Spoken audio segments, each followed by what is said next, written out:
Lyon, 1943. In a basement heavy with smoke and sweat, a prisoner sits bound to a chair. Klaus Barbie paces in front of him, whip coiled in his hand. He lashes out, the crack rolling across the stone walls. The prisoner screams. Barbie leans close and says, "You will tell me everything, or you die."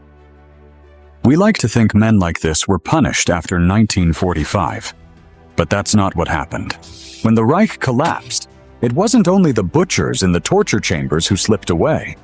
The Gestapo's sister service, the SD, also vanished. Even the quiet clerks, the ones who pushed paper and stamped files, disappeared into the post-war chaos. Some of them walked out of Europe with brand new identities, handed to them by Red Cross and Vatican escape networks. Others found themselves on the payroll of Western intelligence, recruited not in spite of their past, but because of it. In this investigation, we'll open 6 dossiers. Klaus Barbie, the Butcher of Lyon. Alois Brunner, Adolf Eichmann's right hand.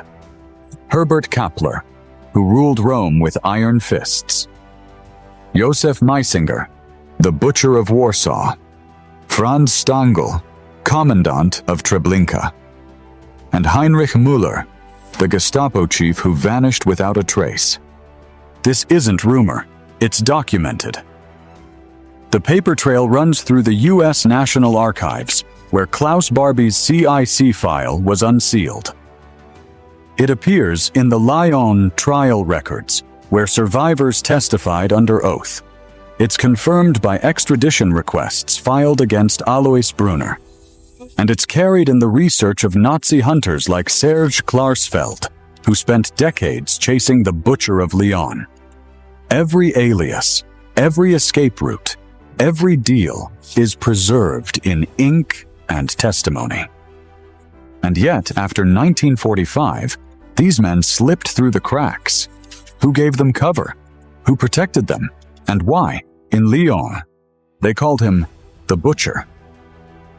His headquarters was a place of screams, where resistance fighters vanished and Jewish families were torn apart.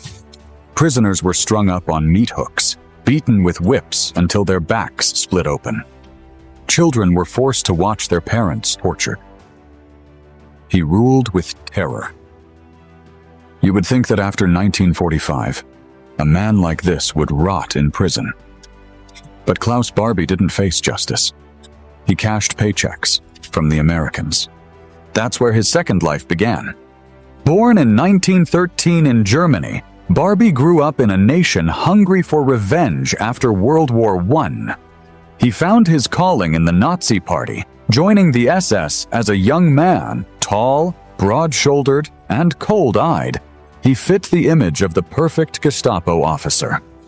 But what set Barbie apart wasn't his size.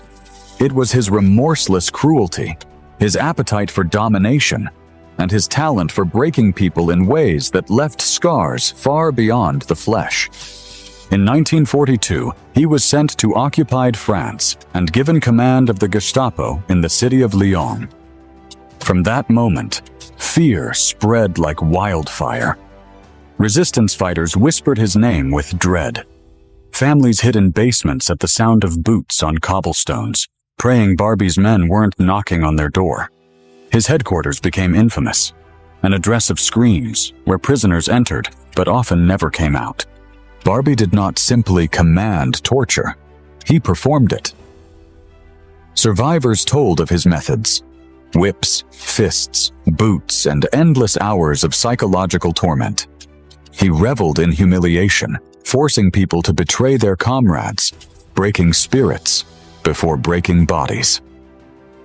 He personally oversaw the arrest of Jean Moulin, one of France's greatest resistance heroes, whose death became a symbol of both courage and cruelty. By war's end, Barbie's reputation was carved into Europe's memory. But in the chaos of 1945, he slipped away. And here is the twist. Instead of being hunted, Barbie was hired. The United States intelligence services, desperate for information in the new Cold War, recruited the Butcher of Lyon. They valued his knowledge of communist networks more than they cared about his past. The man who tortured Franz now worked for America. When his usefulness faded, Barbie fled through the rat lines, secret escape routes run by priests, spies, and sympathizers. He landed in Bolivia, where he reinvented himself as Klaus Altmann, a wealthy businessman and advisor to military dictators. In this faraway land, he thrived. He advised Bolivian regimes on how to interrogate enemies, and his shadow stretched over South America as it once had over Lyon. But the ghosts of his victims never stopped haunting him. Journalists uncovered his identity. Survivors demanded justice. Finally, in 1983, Barbie was arrested and extradited to France. The trial was historic, the first in France to focus on crimes against humanity. Old men and women, once his victims, now stood before him in court, their voices trembling yet unbroken. In 1991, Klaus Barbie died in prison. No riches, no false names, no power could save him in the end. The butcher of Lyon was locked away, his reign of terror reduced to memories, testimonies, and a legacy of horror carved deep into history. But not every Gestapo figure met their end in prison. Some slipped deeper into the shadows. One of them became Eichmann's right hand, a man who would mastermind deportations, vanish after 1945, and reappear in the Middle East, training their secret police forces. If Adolf Eichmann was the architect of mass deportations, Alois Brunner was the builder who carried out the plan with chilling efficiency. Born in 1912 in Austria, Brunner was a man of cold ambition. He joined the Gestapo in 1938, just as Hitler's power was rising across Europe, and quickly proved himself ruthless enough to climb the ranks. By the early 1940s, Brunner had become Eichmann's most trusted aide. Together they oversaw the machinery that moved hundreds of thousands of Jews into ghettos, onto trains, and toward their deaths. Brunner handled the details, timetables, quotas, and security measures. But he was not just a paper pusher. Survivors and subordinates alike remembered his personal cruelty.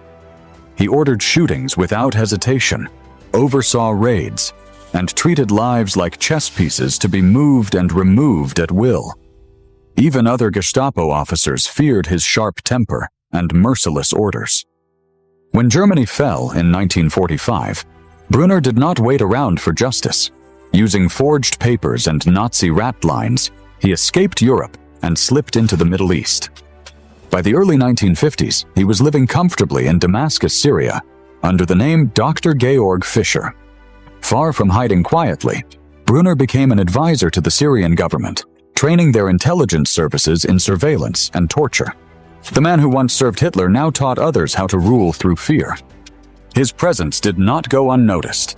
Israeli agents tracked him for decades, and he became one of the Mossad's most wanted fugitives. In the 1960s and 1980s, they sent him letter bombs. One blew off his fingers, another cost him an eye. Yet astonishingly, Brunner survived both attempts and continued to live under Syrian protection. For decades, rumors swirled about his whereabouts.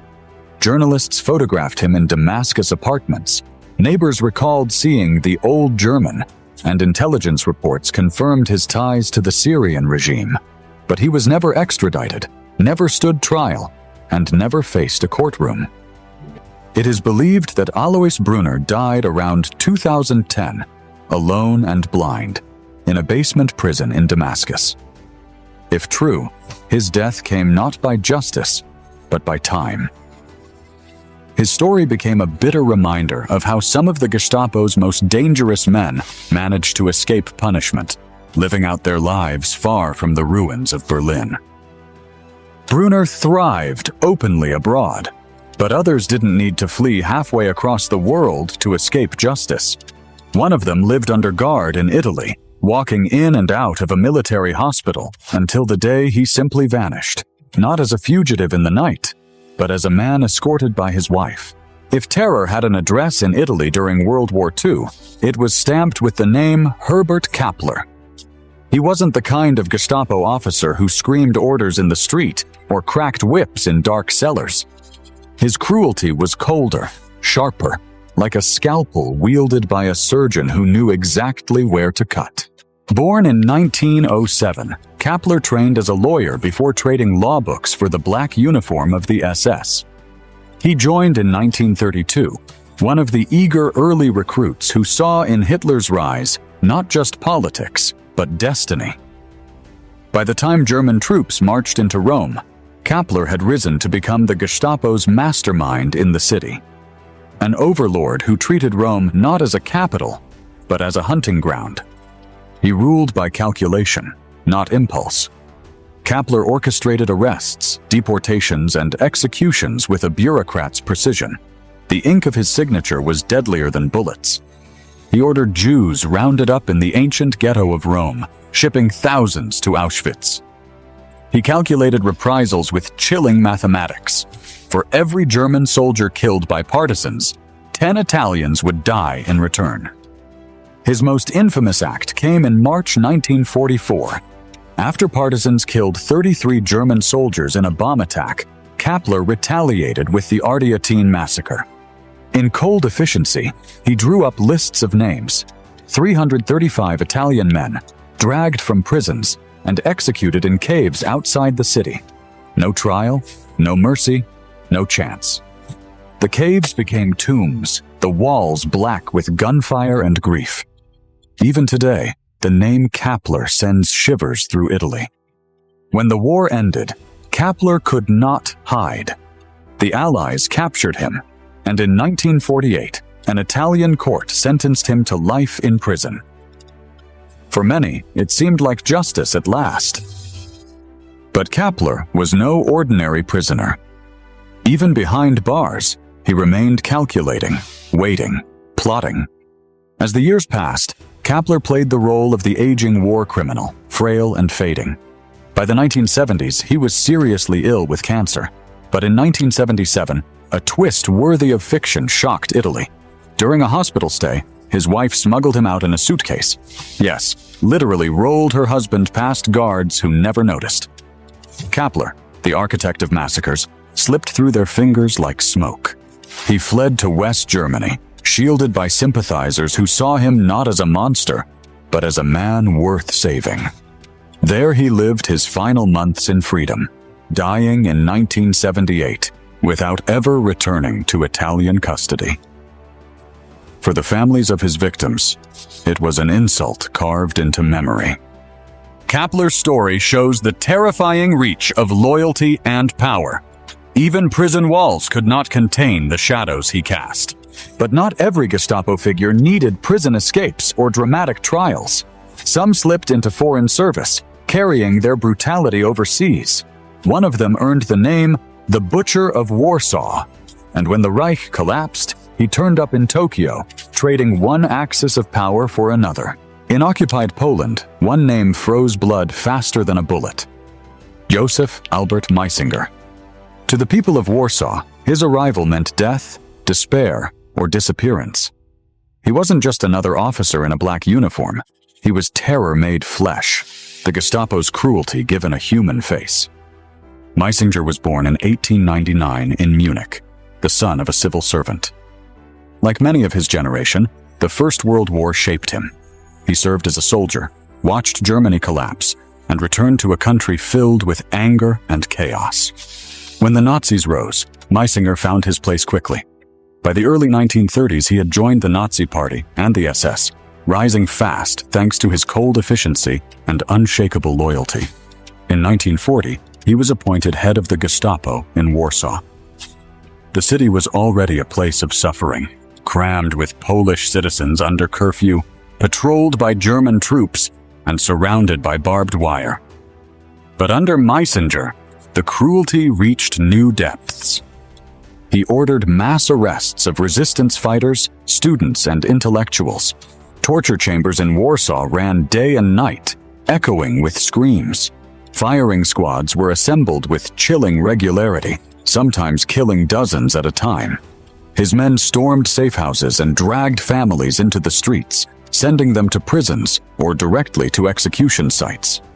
He was so ruthless that even other Nazis called him the Butcher of Warsaw. Meisinger's cruelty wasn't only physical, it was psychological. He spread fear through surprise raids, midnight knocks on doors, and the knowledge that no one was safe. For Warsaw's underground, survival meant dodging his grasp every single day. Then, in 1941, his story took a strange turn. Instead of being kept in Europe, he was posted as a Gestapo liaison to the German embassy in Tokyo. There, half a world away from the ruins of Warsaw, he advised Japanese police and reported on German nationals in Asia. But empires fall, and so do their enforcers. In 1945, as the Reich collapsed, Meisinger fled west, hoping to vanish into the chaos. Instead, he was captured by British forces. The Allies had mountains of evidence against him, and Poland demanded his return.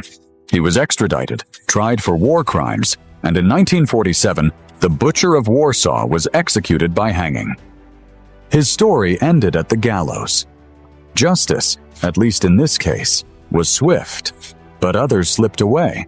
Men who commanded extermination camps where death was measured not in dozens, but in hundreds of thousands.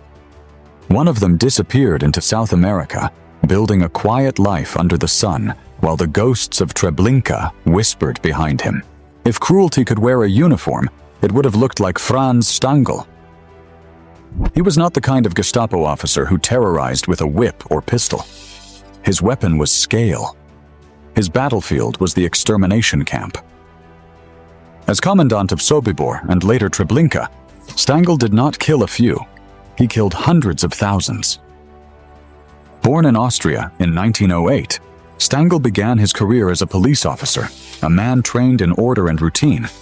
When the Nazis came to power, he climbed the ladder quickly, proving himself loyal, efficient, and disturbingly obedient. In the world of the Gestapo and SS, those traits were gold. They made him the perfect man to oversee the factories of death. At Treblinka, Stangl became known as the White Death, always appearing in a crisp white uniform as he supervised the machinery of genocide. He didn't swing an axe or pull a trigger. He signed papers, gave orders, and made sure the trains arrived on time. His genius was organization, and in that cold efficiency lay his monstrous power. Survivors remembered him as detached, calm, almost businesslike. Yet under his command, nearly 900,000 people were murdered. When the Reich collapsed, Stangl slipped through the cracks. He vanished along the rat lines and resurfaced in Brazil, living as a family man, working quietly in a Volkswagen factory. For 2 decades, he walked free. But ghosts of Treblinka do not rest. In 1967, investigators tracked him down, and he was extradited to Germany. His trial revealed the full scale of his crimes. Convicted, Stangl was sentenced to life in prison. He died in 1971, his name forever etched in the record of industrialized murder. But while Stangl's trail ended in a Brazilian prison cell, another man, the very chief of the Gestapo, seemed to dissolve into thin air. Heinrich Mueller was not just another Nazi officer. He was the Gestapo's chief, the man who sat at the very center of Hitler's machinery of terror. Born in Munich in 1900, Mueller started his career in the Bavarian police force after World War I. Known for his precision and discipline, he quickly rose through the ranks. By 1934, after the Nazis seized power, Mueller was recruited into the Gestapo, where his skills in surveillance and interrogation made him indispensable. Mueller's power grew as the Reich expanded. In 1939, he was appointed head of the Gestapo itself, earning the nickname Gestapo Mueller. His office handled everything from crushing resistance networks to coordinating deportations of Jews across occupied Europe. He worked hand in glove with Reinhard Heydrich and later Heinrich Himmler, ensuring that the Nazi police state ran with ruthless efficiency. He was present at the Wannsee Conference in January 1942, where the final solution was formally outlined. Unlike others who flaunted their brutality, Mueller was described as quiet, methodical, and cold. He rarely appeared in propaganda, preferring the shadows. Yet his signature marked countless orders that destroyed lives. To the victims, he was the faceless architect of their disappearance. When Berlin fell in May 1945, Mueller was last seen in the Reich Chancellery bunker on May 1st.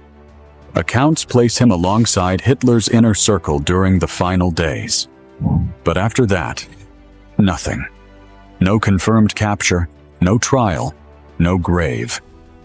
The Soviets scoured Berlin for his body, but found no trace. The Americans hunted him during their pursuit of Nazi fugitives, convinced he might have defected east. Others whispered that he escaped to South America. Files declassified decades later revealed that both the CIA and the KGB kept his case open for years, each suspecting the other had him. To this day, Heinrich Mueller remains the highest-ranking Nazi official never found. His disappearance is one of the great mysteries of the post-war years. Was he buried in the rubble of Berlin, secretly recruited by a superpower, or did he vanish into another life entirely? The trail ends in shadows, leaving only questions where there should have been justice. But not all who escaped justice were powerful men. Some were women inside the system, like Margareta Junga. Not every Gestapo officer carried a pistol or shouted orders in a prison yard. Some worked quietly, behind typewriters and filing cabinets, yet their hands left scars on countless lives. Margareta Junga was one of them. Born in 1914 in Germany, Junga grew up in a world that valued discipline and obedience. She was smart, ambitious, and ready to climb. When the Nazi regime rose to power, she found her place. Not in uniform on the streets, but in the offices of Berlin, at the very heart of the Gestapo. Her job seemed ordinary. She typed reports, filed papers, and processed deportation orders, but each page carried weight. A list she prepared could send a family to Auschwitz. A stamped document could decide who lived and who died. Junga never cracked a whip or pulled a trigger, yet her typewriter kept the killing machine running smoothly. On her desk sat stacks of secret reports, coded messages, and orders from above. Every keystroke she made sealed another fate. Some Gestapo officers thrived on violence in person, but Junga's power came from silence, quiet, hidden, and deadly. When the Reich collapsed in 1945, the Allies found her. She was questioned, but unlike notorious camp guards, she left no bloody trail. She was released, slipped back into society, and soon found work as a clerk in West Germany. Neighbors thought she was just another ordinary woman, walking to her office job each morning. She lived that way until her death in 1998, never facing justice. Junga's story reminds us that terror did not always wear a uniform or carry a gun. Sometimes it wore glasses, typed quietly, and passed unnoticed. But while she killed with silence, others in the Gestapo showed their cruelty in plain sight. And one woman became infamous, not for hiding, but for her terrifying efficiency. If Margareta Junga was the quiet hand behind the typewriter, Ilse Koch was the opposite. She wore her cruelty openly, like a badge of honor. Born in 1906 in Dresden, Germany, Ilse grew up in a modest family, but dreamed of more. When she married Karl Koch, the commandant of Buchenwald concentration camp, her ambitions found their stage. As the wife of the camp's leader, she had power, and she wielded it with a mix of arrogance and sadism that shocked even some of her peers. At Buchenwald, Ilse became known to prisoners as the Witch of Buchenwald. She roamed the camp, watching, mocking, and choosing victims for punishment. Survivors remembered her whip, her sharp tongue, and her pleasure in humiliation. She enforced rules with brutality, but often her cruelty went beyond orders. Prisoners whispered that she treated suffering as entertainment. She gained a reputation for extravagance as well. While inmates starved, she lived in luxury, collecting fine clothes, horses, and expensive trinkets. Her behavior became a symbol of how unchecked power could twist into pure corruption. When the Third Reich collapsed in 1945, Ilse did not disappear into the shadows like many others. She was arrested by American forces, put on trial at Dachau in 1947, and sentenced to life in prison. But her story didn't end there. Political shifts and debates about evidence led to her sentence being reduced, and she was released in 1949, causing outrage among survivors. The protests were so fierce that German authorities rearrested her in 1951.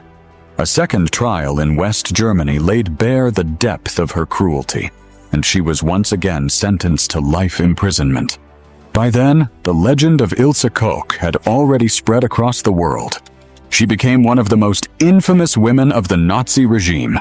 Her name synonymous with sadism. Ilse Koch spent the rest of her life behind bars. In 1967, she took her own life in prison, leaving behind a legacy that even decades later still stands as one of the darkest examples of cruelty in the Gestapo and SS system. Ilse Koch's name became infamous, her cruelty etched into history. But she was not the only woman whose sadism scarred the camps. Others, like Hildegard Lächert, carried the same terror into new prisons and new trials. Hildegard Lächert's name sent shivers through the barracks of Ravensbrück. Prisoners knew her by another title, the Blonde Angel, but the nickname was cruel irony. She was no angel. She was a storm in a uniform, a woman who turned authority into a weapon sharper than any blade. Born in Berlin in 1920, Lächert was barely out of her teens when she put on the black uniform of the SS. While many women her age dreamed of family life or work in shops, she chose power. At Ravensbrück, the largest women's concentration camp, she found it. Under Gestapo and SS authority, she was more than just a guard. She became a symbol of fear. Her methods were brutal and direct. She carried a whip and knew how to use it. Beatings were daily, humiliation constant. She preyed on the vulnerable, women already starving, broken, or sick, and took satisfaction in pushing them past their limits. Some survivors later testified that her violence seemed almost personal, as if cruelty itself was her fuel. Unlike the faceless clerks who killed with paper, Lächert's terror left visible scars. Prisoners remembered her as someone who seemed to thrive on suffering, whose laughter could echo while others cried. She was a reminder that brutality was not reserved for men in the Gestapo, that women too could embrace it with chilling devotion. When the Reich collapsed, Lächert's story did not end in a courtroom gallows. She was arrested by the Allies, interrogated, and put on trial. Evidence of her sadism was overwhelming. She was convicted and sentenced to prison, spending years behind bars. But prison was not permanent. In the shifting tides of post-war Germany, sentences were shortened, punishments softened. Eventually, Hildegard Lächert walked free. She lived quietly after her release, fading into the background of ordinary German life. Neighbors saw only an older woman living out her years, not the overseer who once cracked her whip in Ravensbrück. She died sometime in the 1990s, her passing barely noticed, her name known mostly to historians and survivors who remembered her cruelty firsthand. Her life reveals an ugly truth. Justice was not always complete. Some who carried out terror faced years in prison, only to return to ordinary lives afterward. And if guards like Lächert could walk free, what of those who held even greater power? The next figure was not a camp overseer, but a commander of extermination itself. One of the men who turned mass murder into a daily operation. Not every monster carried a gun. Some carried pens. Margot Schulze was one of those silent predators, the kind who could end lives with a stroke of ink. Born in 1915, she was educated, disciplined, and trained in Gestapo intelligence. To the outside world, she looked ordinary, a clerk, an office worker. But inside Berlin's Gestapo headquarters, she was a hunter disguised as a secretary. Her power lived in paper. Schulze compiled dossiers that mapped the lives of resistance fighters, Jews in hiding, and anyone foolish enough to whisper dissent. Her records were chains. Her lists were death sentences. She organized arrests, cross-checked networks, and sent people into the Gestapo's jaws without ever leaving her desk. Every name she wrote became another candle snuffed out, another train loaded, another family erased. Colleagues admired her precision. Superiors praised her loyalty. Survivors never saw her face. That was her genius. She was everywhere and nowhere. Schulze didn't need the whip of Lächert or the cold stare of Stangl. She killed invisibly through the bureaucracy of terror. And when the Reich collapsed in 1945, she slipped away like smoke. No arrest, no trial, no headlines. She assumed a new identity, found work in West Germany, and lived quietly. Neighbors knew her as a polite, aging woman. None suspected the files she once touched, the orders she once carried. She died in 1985, buried without infamy, remembered by no one. A ghost who had walked freely among the living for 4 decades. And that is perhaps the most terrifying truth of all. Not the torturers, not the killers in uniform, but the invisible enforcers. Those who lived in silence, those who escaped entirely. For over a decade, the Gestapo's shadow stretched across Europe like a storm that never ended. Their reign was a machinery of fear, grinding down lives with no pause, no mercy. Yet when the smoke cleared, many of its architects simply melted into new lives, unchallenged, unseen, untouched. Some even thrived in silence, while their victims' screams echoed through history.